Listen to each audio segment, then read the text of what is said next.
Google just put generative video AI into an app 2 billion people use every single day, Google Photos. Here's the shocking part. You can now take a video you've already filmed and completely transform it with AI instantly for free.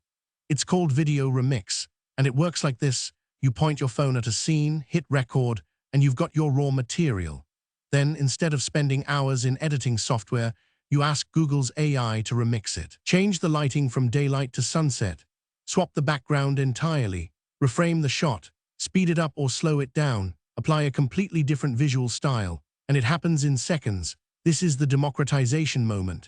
For the past 5 years, this kind of capability was locked behind subscriptions like Runway or Pika, services that charge per minute of video generated, or behind professional desktop software that costs thousands and takes weeks to learn. Those tools are powerful, but they're for creators who can afford them.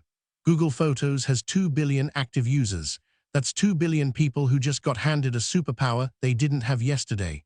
But here's where it gets complicated. With this much power in the hands of everyone with a phone, what does authenticity mean anymore? If your neighbor can film something boring and remix it into something that looks professionally shot, how do you tell what's real? Let's dig into how this actually works. Google Photos started as a simple backup tool. Press a button, everything syncs to the cloud. It grew into something bigger. Google added search, albums, sharing, and turned it into the camera roll replacement for 2 billion people. But here's the problem: most people using Google Photos just store and organize. They don't create, they don't edit. They take videos on vacation or at events, and then they just sit there, unpolished, generic. Meanwhile, actual video creators use specialized tools.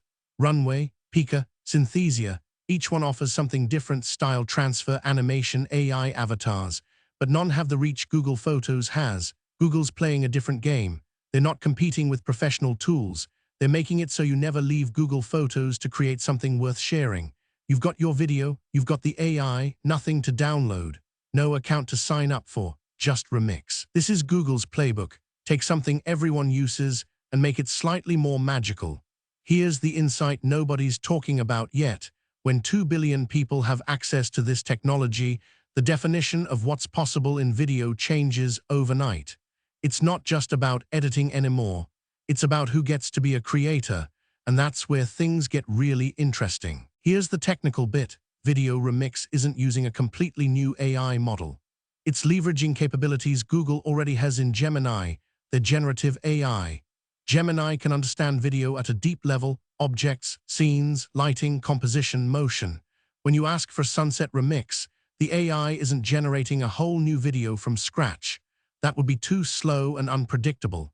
Instead, it modifies your existing video intelligently. It analyzes the lighting in your original clip, identifies where the sky is and where your subject is, then applies transformations.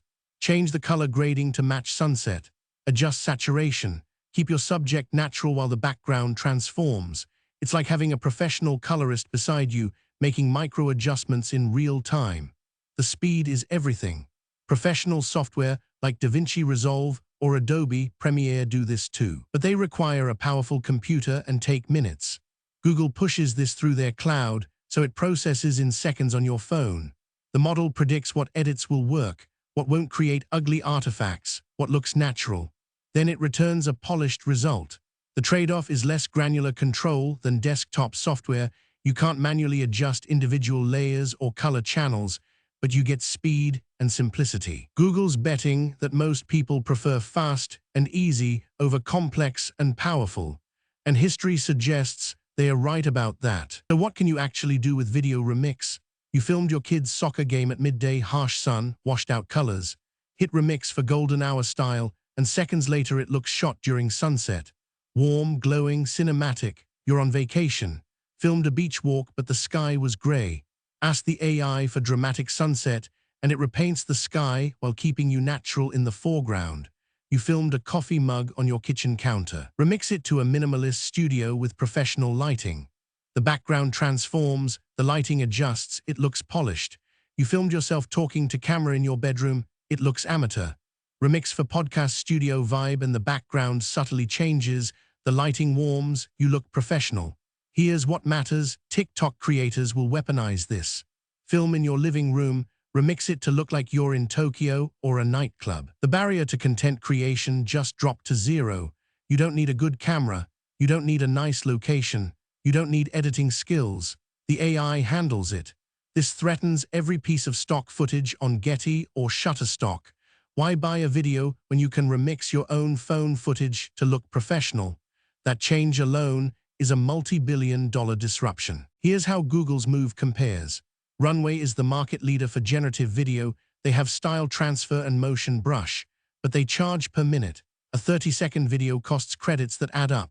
Pika is similar, powerful, but you need to understand prompts. Both are web-based standalone products. Upload, wait, download. Friction. Google's approach is different because video remix lives inside the app you already use. Your video is already in the cloud, already in Google's ecosystem. No upload, no context switch, no credit system, just works. On features, Google's version is less powerful than Runway. You can't write custom prompts. You get preset styles, sunset, moody, cinematic, studio, vibrant, intentional choice. Google's betting 95% of people don't want to become prompt engineers. They want to click a button. Power versus simplicity, tilted hard towards simplicity. Synthesia and DID do AI avatars. CapCut does effects. No one else is doing transformative remixing at Google's scale with Google's reach. The real threat isn't that video remix is more powerful. It's that it's free, instant, and reaches 2 billion people who already trust Google Photos. That changes the market in ways the industry isn't prepared for yet. Here's what happens next. First, authenticity becomes harder to verify. When everyone can remix videos, the question is this real gets complicated. A video that looks professionally shot could have been filmed in an apartment and remixed. For journalists, this is a nightmare. You'll need metadata checks, source confirmation. The authenticity supply chain breaks. Second, stock footage gets disrupted. Getty Images, Shutterstock, Pond 5 all sell video clips. If creators can remix phone footage to look professional, demand for stock footage drops. Stock videos cost money and time to find. Free remixing takes seconds. Third, the creator economy becomes more competitive. The barrier to entry just evaporated. More people create more content. Signal to noise gets worse. You need to be better, more authentic, more original to stand out. The tools became easier, but standing out became harder. Fourth, this is legally complex. Can you remix copyrighted videos? What about background music? Can you alter someone's likeness? Google will face regulation, but the scale might finally force governments to clarify what's legal. Here's the insight nobody mentions. This is a lock-in play. Google made it harder to leave Google Photos. Now your edits live there, your workflow's live there, and that's perhaps the most important part of this entire story. So how do you use video remix? Open Google Photos and find a video you've taken, anything from vacation clips to moments from yesterday. Tap it full screen. Look for the edit button at the bottom or top.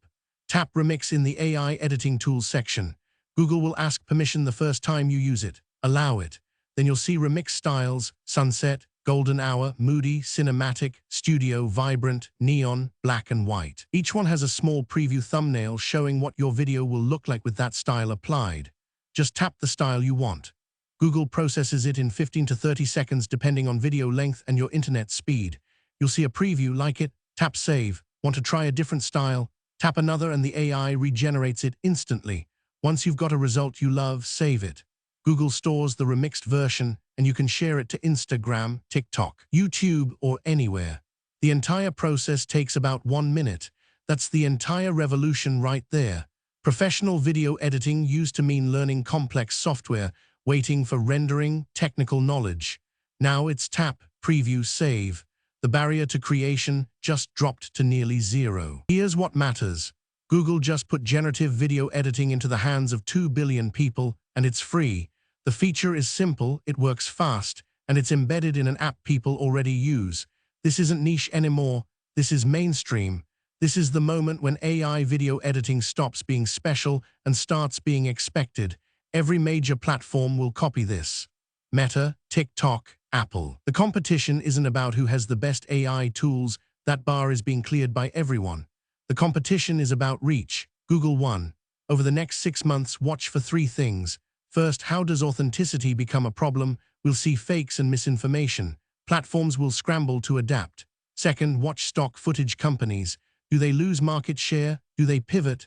Do they acquire AI startups? Third, watch what creators do. The best content will come from people who use remixing as a creative tool, not just a shortcut. They layer styles, combine effects, do things Google didn't intend. That's where innovation always happens. Video is becoming as easy to edit as text, and that's the real story here. This feature is just the first wave. There's so much more coming next.